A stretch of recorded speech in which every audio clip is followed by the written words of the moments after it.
ஓட்டிருக்க Alto K10 VXI petrol. வண்டி நல்லாயிருக்கும். Karur number, கரூர்லேயே பார்க்கலாம். தேவைப்பட்டால் கூப்பிடுங்க. கிலோமீட்ரு 20,000 சில்லரை தான் ஓடி இருக்குது. கிலோமீட்டர் ஃபோட்டோவும் அனுப்பியிருக்கேன். வண்டி நல்லாயிருக்கும். ஒரு ஃபிசிக்கலி சேலஞ்சு பர்சன் வெஹிக்கிள், அதாவது ஊனமுற்ற ஒரு வெஹிக்கிள் தான் இது. அதனால் ஆர்சியில் பார்த்தீங்கன்னா பின்னாடியே ரிஜிட் பர்சன் போட்டிருப்பான், பார்த்துக்குங்க. வண்டி வந்து அதுக்காக ஒரு அடாப்டர் மட்டும் செட் பண்ணியிருக்காங்க எக்ஸ்ட்ரா. அந்த கியர் கிட்ட பார்த்தீங்கன்னா உங்களுக்கு நான் அதோட ஃபோட்டோவும் அனுப்பியிருக்கேன். அந்த அடாப்டர் மட்டும் அவர் எடுத்துகிட்டு கொடுப்பாங்க, வேறு வண்டி வாங்கினா போடுறதுக்காக. மித்தபடிலாம் வண்டியில் எல்லாமே கொடுத்துருவாங்க. எக்ஸ்ட்ரா ஃபிட்டிங்ஸ்னு பார்த்தீங்கன்னா அவர் வந்து ஸ்பீக்கர் வச்சுருக்காரு, செட்டு போட்டிருக்கிறாரு, ஒன்றும் பிரச்சனை இல்லை. 2 விண்டோ பவர் விண்டோ வருது ஃப்ரண்ட்டு. பேக் 2 வந்து நார்மல் தான்.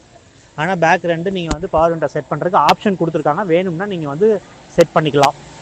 வண்டி நல்லா இருக்குது. பார்க்கணுன்னா கரூரில் பார்க்கணும். இன்சூரன்ஸு இன்னும் 2 மாதம் இருக்குது, செப்டம்பர் மாதம் வரைக்கும் இருக்குது. தேவைப்பட்டால் கூப்பிடுங்க. ஒரு நல்ல ப்ரைஸுக்கு எடுத்து